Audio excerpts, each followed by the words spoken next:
Queria dar-lhes as boas-vindas, antes de mais. Queria dar as boas-vindas a todos. Já reparei que muitos dos presentes que eu já não vi há muito tempo estão mais magros, o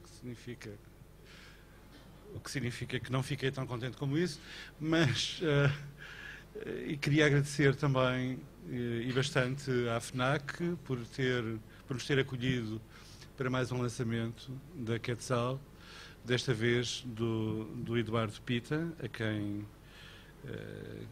sobre quem já vou falar de seguida, e queria agradecer naturalmente ao Pedro Mexia ter-se disponibilizado para fazer a apresentação deste livro.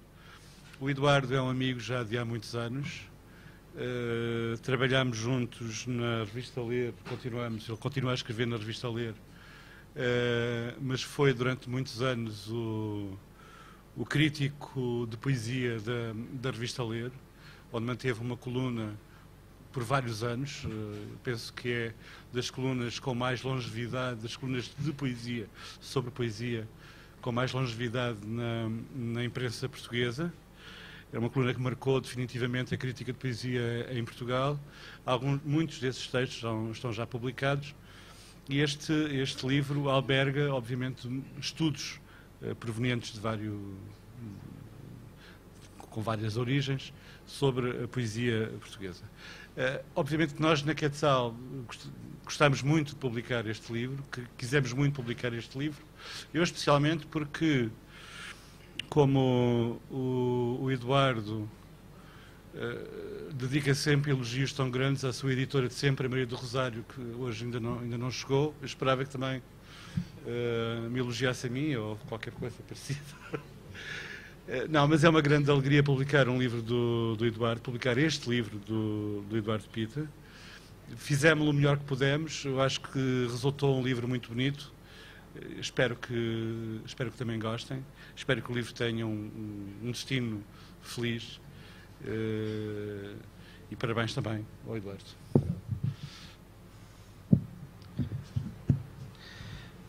Bom, boa tarde. Eu queria agradecer ao Francisco e ao Eduardo o convite para dizer umas palavras sobre este livro. Eu e o Eduardo também já nos conhecemos há alguns anos.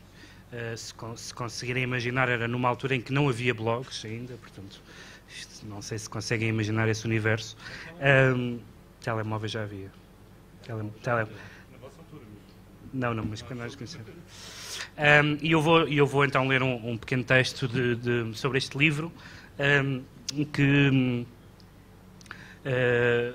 corresponde, digamos, a duas características do próprio livro, que é a concisão, por um lado, que sempre foi uma das características que eu mais apreciei na escrita do Eduardo Pita, e a concisão e a elegância de quem está habituado a ler, sobretudo os autores e os críticos de língua inglesa, que são bastante menos prolixos e bastante mais sintéticos do que uma outra tradição francesa e por arrastão portuguesa. Por arrasto, arrastão foi um ato falhado. E a segunda, até porque creio que será útil para estimular as perguntas, o meu texto tem também, como livro, uma ou duas provocações, porque seria estranho que não tivesse, tendo em conta que o livro tem tantas.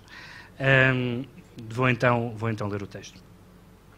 Visitação, de 1983, de António Franco Alexandre. O Corpo de Atena, 1984, de Rui Knopfli. Segredos, Sebes, Aluviões, 1985, de Joaquim Manuel Magalhães. A Jornada de Cristóvão de Távora, 1986-1990, de João Miguel Fernandes Jorge. Variações em Sousa, 1987, de Fernando Assis Pacheco. O Virgem Negra, 1989, de Mário Cesarini. O Céu sob as Entranhas, 1990, de Luís Miguel Nava. Sonetos Românticos, 1990, de Natália Correia. Do Mundo, 1994, de Herberto Helder. Meditação sobre Ruínas, 1994, Nuno Judice. Uma Carta no Inverno, 1997, de Vasco Graça Moura. O Monhé das Cobras, de Rui Knopfli, de 2000. Lisboas, de Armando Silva Carvalho, também de 2000. E ainda de 2000, Cenas Vivas, de Fiamma Paz Brandão. E finalmente 2001, Alta Noite em Alta Fraga, de Joaquim Manuel Magalhães. Esta lista é uma, aliás, sólida proposta de cânon poético das últimas décadas portuguesas que o Eduardo Pita faz neste livro. E esta proposta faz todo o sentido, não só faz sentido os livros citados, que eu subscreveria quase por inteiro. Tenho algumas dúvidas da Natália Correia, mas no resto subscreveria quase por inteiro. Faz todo o sentido, dizia eu, tendo em conta que o Eduardo tem como preocupação recorrente uma definição do cânon e das margens da literatura e da poesia portuguesa. São duas preocupações aparentemente contraditórias, mas que estão sempre muito presentes, que estão muito presentes em todos os textos que o Eduardo escreve. Por um lado, essa noção a Harold Bloom do canon, dos autores que importam, dos autores que ficam, dos autores que resistem às modas. É, aliás, um tema recorrente o Eduardo escrever sobre autores de que já ninguém se lembra e que afinal eram tão famosos há algumas décadas. É um assunto a que ele já voltou várias vezes. Mas, por outro lado, também as margens, ou seja, os autores que, por razões várias, foram esquecidos, ou foram menorizados, ou foram perseguidos. Infelizmente ou felizmente, ninguém liga à poesia suficientemente para a perseguir. Alguém dizia que uma das homenagens que o Stalin fez à poesia foi prender os poetas. Uma homenagem um pouco bizarra, mas hoje ninguém sequer se daria a esse trabalho. E, portanto, este livro, mais uma vez, joga muito com esses dois continentes, o cânon e as margens. Este livro, que se chama Aula de Poesia, segue-se a Comenda de Fogo, que saiu em 2002, e a Metal Fundente, de 2004, compilações de textos que foram sendo publicados de 1994 até agora, na revista Ler e no Público. Primeiro no Mil Folhas e, mais recentemente, no Y. Acrescido de conferências, obituários e outros textos. Este conjunto de recensões abrange um arco temporal que vai de Cesário Verde até autores nascidos em 1972, do qual, lamentavelmente, eu sou um deles. Lamentavelmente, não para o Eduardo, mas para mim. Acerca dos poetas mortos canónicos, Cesário, Pessanha, Régio, Carlos de Oliveira, Sofia, o Eduardo Pita é respeitoso e bom, como sempre, na síntese biográfica e estilística. Como nesta passagem sobre Sofia de Melbrenner, em que fala da sua nitidez de dicção, paganismo visionário, ímpeto de ética radical, sentido trágico da existência não isento de religiosidade, um genuíno empenho nas causas sociais e o espontâneo convívio das coisas e dos seres.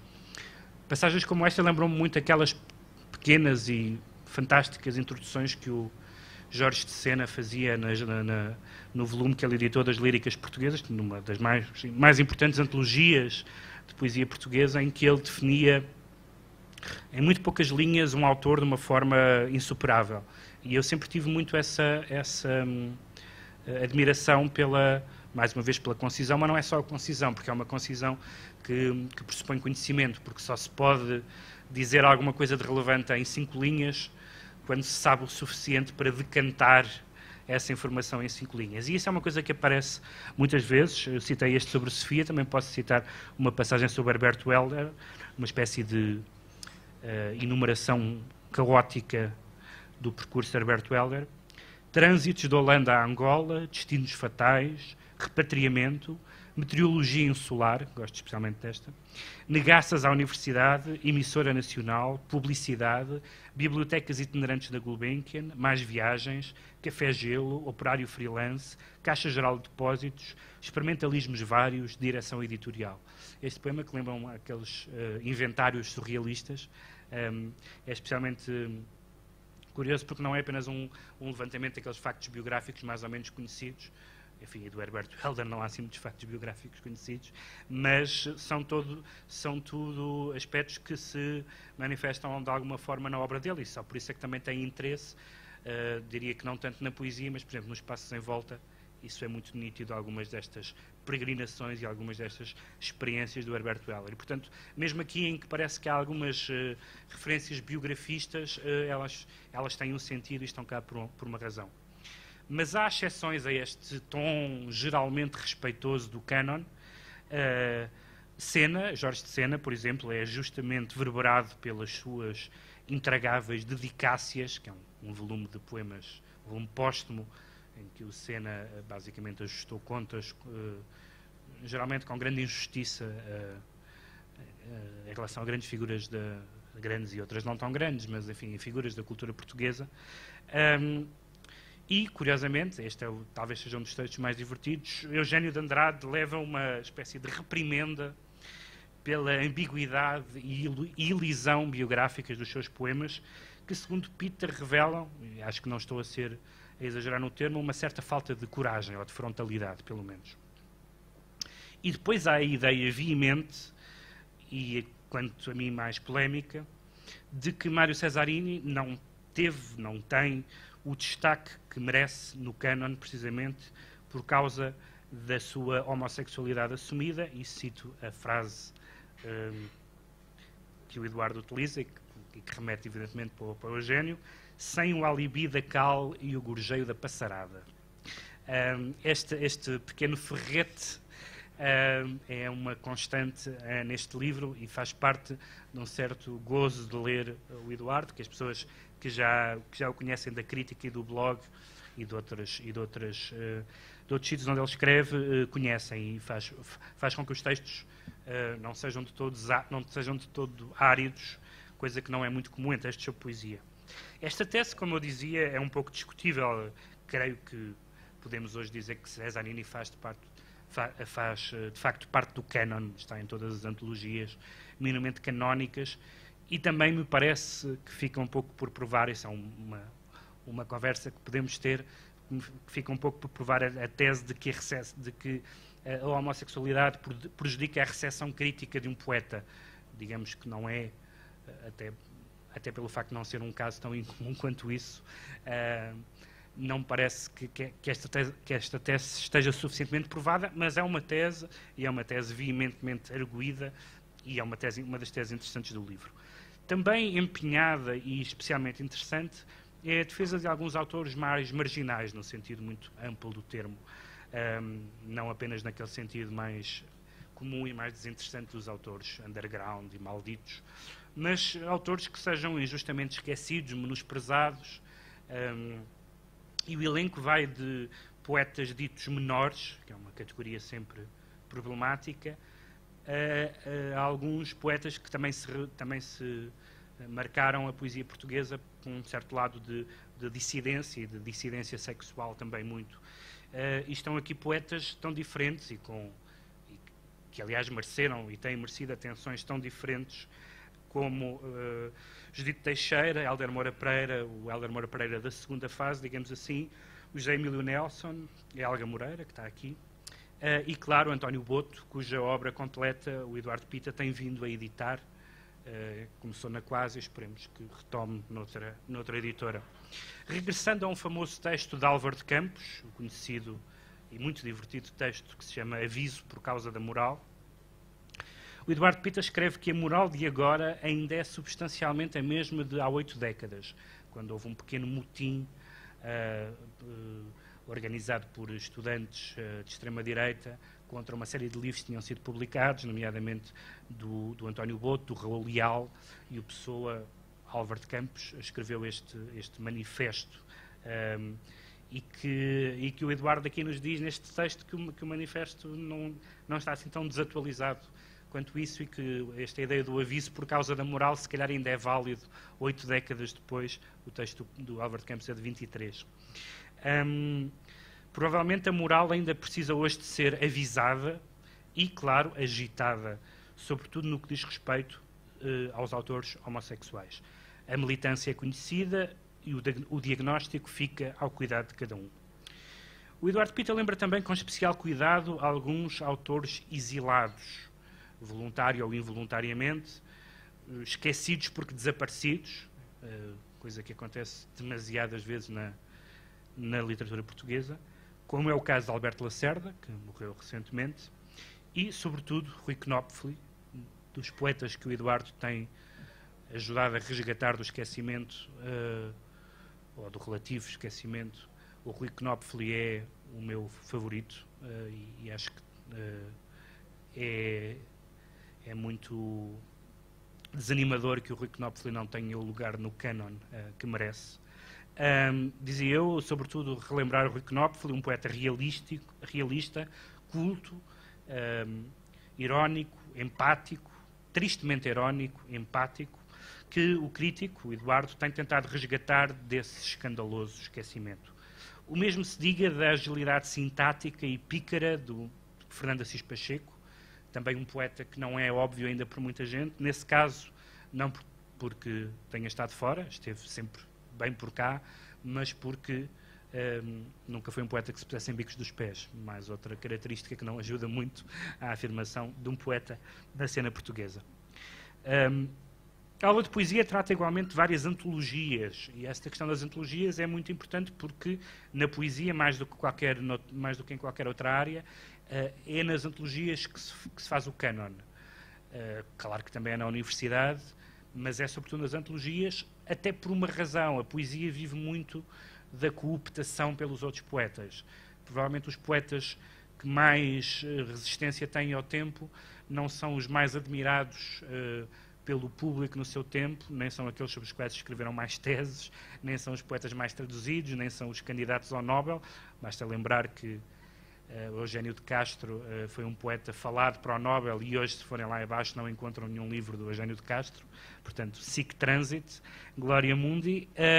E as antologias são um bom ponto de demarcação do cânon ou de um determinado cânon de um determinado momento. E por isso é que este livro trata de várias antologias publicadas nos últimos anos, da Rosa do Mundo, que, como sabem, é aquela antologia compacta e muito ambiciosa, publicada, dirigida pelo Manuel Hermínio Monteiro e publicada pela Sírio e Alvim, que é uma antologia de poesia do mundo, até a uma antologia chamada Século de Ouro, que foi editada pelo Osvaldo Silvestre e pelo Pedro Serra, que foi uma antologia que deu muita polémica, que foi suponho eu, acredito e espero que tenha sido a primeira e última antologia que foi discutida no Parlamento. Houve deputados, os deputados de Coimbra, os deputados eleitos por Coimbra, ficaram indignados com a exclusão de Miguel Torga e de Manuel Alegre e levaram a questão ao hemiciclo, que não tem outros assuntos mais candentes com que se entreter. E houve um desses deputados que, escandalizado com essas ausências, proferiu uma frase magnífica que disse que esta antologia era tão má que até tinha poemas em prosa. Que eu gosto especialmente deste toque de cosmopolitismo literário dos nossos deputados. Mas aqui, quero dizer, na Rosa do no Século de Ouro, o Eduardo está bastante também pacificado com grande parte do cânon dos vivos. Nomes como o António Osório, o Vasco Graça Moura, Manuel Guzmão, Nuno Júdice, João Miguel Fernando Jorge, são tratados com a devida deferência. Deferência que é a deferência da admiração literária, bem entendido, e não outro tipo de deferência. E a Joaquim Manuel Magalhães é reconhecida uma espécie de tutela sobre a geração mais nova. E aqui, como seria de esperar, eu gostava de dizer alguma coisa sobre a parte do livro que me toca, não a mim diretamente, embora haja até um texto sobre um dos meus livros, mas sobre a minha geração, o que quer que isso queira dizer. A geração mais nova, precisamente, não é especialmente bem tratada no sentido, não no sentido analítico, mas no sentido empático, nestes textos. O Eduardo Pita não aprecia aquilo que se chamou, e uma frase muito abusada e muito gasta, o regresso ao real, e acumula designações pouco abonatórias para os novos e os novíssimos. Cito apenas 3. Fala no excesso de legibilidade, na vulgata do cotidiano e no dictate corporativo da melancolia. Gosto especialmente deste último porque tem uma sonoridade própria de um verso. Vou repetir: o dictate excessivo... Perdão, estraguei o verso. O dictate corporativo da melancolia. Esta frase até tem as sílabas certas. Em substância, e isto não deixa de ser curioso, este juízo coincide com a argumentação de Gastão Cruz nos ensaios de um livro que saiu ano passado, chamado A Vida da Poesia. O que é curioso porque não há muitas coincidências, aliás, suponho que o Gastão Cruz não é sequer nunca citado neste livro, e creio que não será por acaso, e achei curioso que há alguns argumentos, eu li o livro e escrevi sobre o livro do Gastão Cruz, e há muitos argumentos sobre a nova geração que são partilhados, e isso é curioso. A tese sobre os novos é conhecida. Os poetas novos terão translido a obra de Rui Belo, perderam o lado convulsivo e radical do Joaquim Manuel Magalhães e caíram na estagnação prosaica. Pita define 2 continentes: os poetas sem qualidades, de feição neo-expressionista, Ana Paulo Inácio, Carlos Bessa, Rui Pires Cabral, Manuel de Freitas, entre outros, e aqueles a quem chama acidamente urbanoides e realistas neoconservadores. José Ricardo Nunes, João Luís Barreto Guimarães, Luís Quintais e eu próprio, entre outros.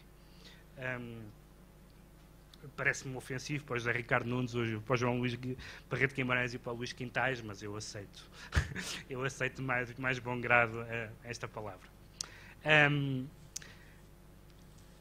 Isto sem prejuízo de certos nomes, e isso também é importante realçar, que o Eduardo Pita não presume que a poesia mais nova, mais recente, se reparte apenas por esta clubite um bocadinho impressionista e um bocadinho pateta que se criou, e portanto ele reconhece alguns poetas revelados nas últimas 2 décadas, que escapam a estas tribos.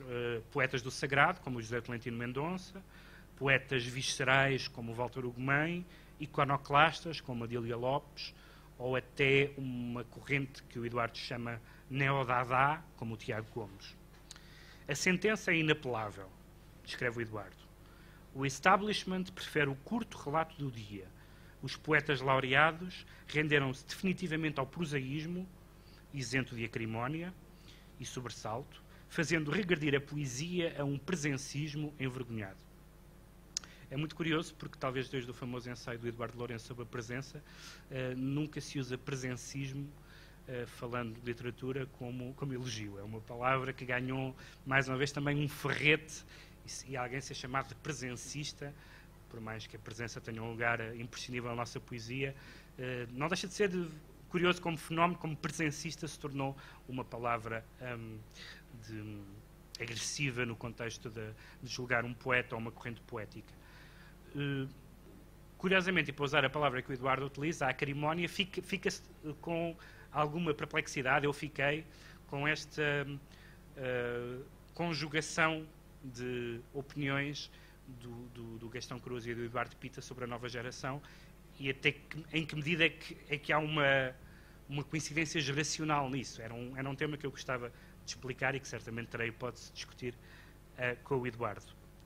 A última nota vai para esse hábito essencial ao sarcasmo do Eduardo Pita. A referência constante ao mainstream, à crítica estabelecida, ao mandarinato cultural. Digamos que estas palavras são palavras que nós já estamos à espera que ele utilize nos textos, assim como estamos à espera que o Vasco Polido Valente fale dos indígenas para se referir aos portugueses. São muletas de linguagem, mas que não são só de linguagem. Revelam um tom e revelam uma intenção polémica. Tenho pena, confesso, que não haja nomes. Ou seja, o Eduardo, às vezes, lança estas piadas para os happy few, e às vezes fico com vontade, porque o problema das referências codificadas é que às vezes o barrete cabe em mais do que uma cabeça, então cria-se sempre uma ambiguidade interessante nisso. Uma das curiosidades que essa estratégia retórica que o Eduardo tem-me desperto desde há muito tempo é em que medida não há uma contradição entre escrever na revista Ler, escrever no Público e falar da crítica mainstream, ou seja, até que ponto o Eduardo, que escreve no Público, eu também escrevo no Público, não somos por isso mesmo mainstream, ou seja, não escrevemos numa revista de poetas dorienses, ou coisa que o valha, com todo o respeito para os poetas dorienses, como é óbvio. E, portanto, essa não é talvez uma das ironias mais pequenas desta breve viagem pela poesia portuguesa. Termino dizendo que esta viagem é uma viagem rigorosa nos factos. O Eduardo é especialmente atento a uma coisa que geralmente escapa à crítica, que é um bom crítico não apenas do texto, mas um bom crítico das edições. Tem sempre muita preocupação não só de falar do objeto livro, mas dos critérios editoriais, de fixação de texto, de notas de rodapé, de bibliografia. É uma coisa que às vezes é esquecida e faz parte do trabalho, do bom trabalho, ou mau, que se faz acerca de um livro, e o Eduardo centra muita atenção também nesse aspecto.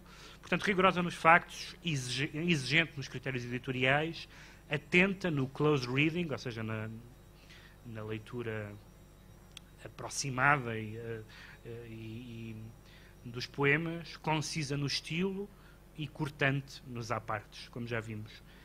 E eu acho que esta dimensão polémica, especialmente quando a polémica é elegante, aliada ao conhecimento e ao critério, é essencial a um clima crítico saudável. E esta é uma das razões pelas quais este, como os anteriores livros do Eduardo Pita, são livros importantes para se conhecer a poesia que se faz hoje em Portugal. Obrigado.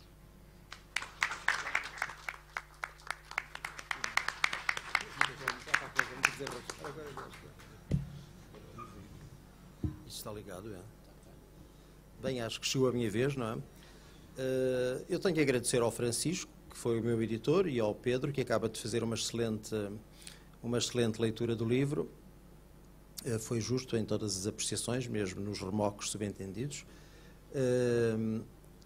Em relação a uma piada que o Francisco deu há bocado, eu quero esclarecer acerca dos agradecimentos, que ele disse que sentia-se prejudicado em relação a anteriores editores meus, em particular a Maria do Rosário Pedreira. Cala-te. Porque eu teria acrescentado ao livro uma nota de agradecimentos em que realçava o profissionalismo dela, e este livro é omisso. Este livro não tem, mas este livro tem uma história muito curiosa. Eu estive à espera que o Francisco entrasse em contacto comigo para a cozedura final, não é? Para os últimos afinamentos, e um dia o Francisco telefona-me e diz: tens que vir aqui, o livro não pode entrar na máquina. E diz: bem, chegou o tal dia em que vamos de facto afinar as últimas coisas, e afinal, quando cheguei lá, o livro estava pronto. Portanto, se alguém é responsável por o livro ter ficado com coisas, com pontas soltas, é ele e mais ninguém. Porque uma das coisas que eu levava preparada era exatamente a tábua dos agradecimentos. Em relação à leitura do Pedro, a coincidência com o Gastão Cruz, pois provavelmente é só geracional, porque de facto eu supunha que pensava bastante diferente do Gastão, e penso que sim, que no essencial penso bastante diferente dele. O diagnóstico que ele, Gastão e eu fazemos pode ter pontos de coincidência, é natural. O Gastão nasceu em 41, eu nasci em 49, enfim, é uma diferença bastante grande em relação ao Pedro, que nasceu em 72, portanto, talvez olhemos para a poesia de uma forma diferente, ou seja, os autores que começaram a escrever nos anos 90, que é o caso do Pedro Mexia, e de uma série de autores novos que eu aqui cito, vêm de outro universo, têm uma forma de expressão completamente diferente. Há vozes muitíssimo, eu não quero usar a palavra interessante, porque o adjetivo interessante tornou-se pejorativo, é como o presencista, não é? Bem, há bons poetas, é evidente que há bons, novos e novíssimos poetas, mas de um modo geral a linguagem é bastante mais frouxa do que era há umas décadas atrás. Daí as reticências vêm só daí, e mais nada. Qual foi a outra contradição que ele apontou? O establishment, pois. Sim, é evidente, com certeza, que eu quando falo em crítica encartada em establishment, estou mais a pensar na questão da academia, estou a pensar mais na universidade. Hoje em dia a caução literária vem muito das universidades, deixou de vir dos jornais, como vinha, por exemplo, nos anos 40, 50, 60 e ainda 70, primeira metade dos anos 70. porque na segunda metade dos anos 70 passou a vir dos sindicatos, até que, entretanto, deixou outra vez de coisa. Na altura dos... Como é que era aquela coisa dos intelectuais unidos? O MUTI, Movimento Unitário de Intelectuais, não sei o quê, uma coisa assim. Bem, portanto, e agora vem da universidade, é uma coisa académica, e quando eu falo em establishment estou a pensar em universidade, não estou a pensar em jornais de referência, nem estou a pensar em revistas estabelecidas, etc. Portanto, a aparente contradição está resolvida neste aspecto.